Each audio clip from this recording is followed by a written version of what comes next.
যিনি তার সৃষ্টিতে গড়ে তুলেছিলেন এক জাদু বাস্তবতার ক্যানভাস। সেই গল্পের জাদুকরের সৃষ্টি এখনও ভক্তদের কাছে এক ঘোর লাগা জগৎ হয়ে আছে। নুহাশপল্লী সমাধিতে শ্রদ্ধা জানানোর পর কেক কাটার মাধ্যমে হুমায়ূন আহমেদের জন্মদিন উদযাপন করেন লেখকের সহধর্মিণী মেহের আফরোজ শাওন ও তার পুত্ররা। উনি অসম্ভব স্বপ্নবান মানুষ ছিলেন।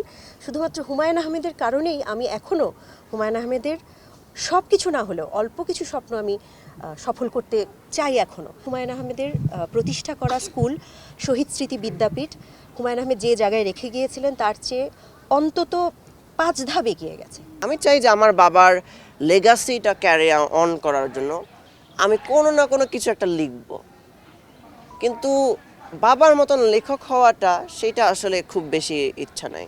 হুমায়ূন আহমেদের ভক্ত অনুরাগীরা নুহাশপল্লীর মাটিতেই খুঁজে ফেরেন গল্পের জাদুকরকে।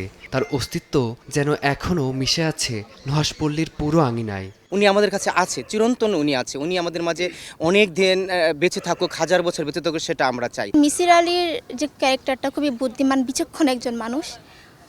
অনেক এখানে শেখার মতো অনেক কিছু আছে।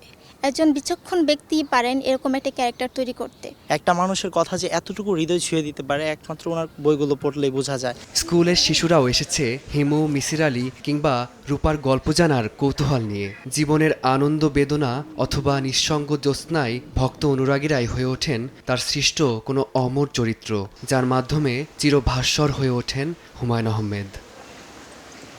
ফারদিন মাঝহার, সময় সংবাদ, গাজীপুর।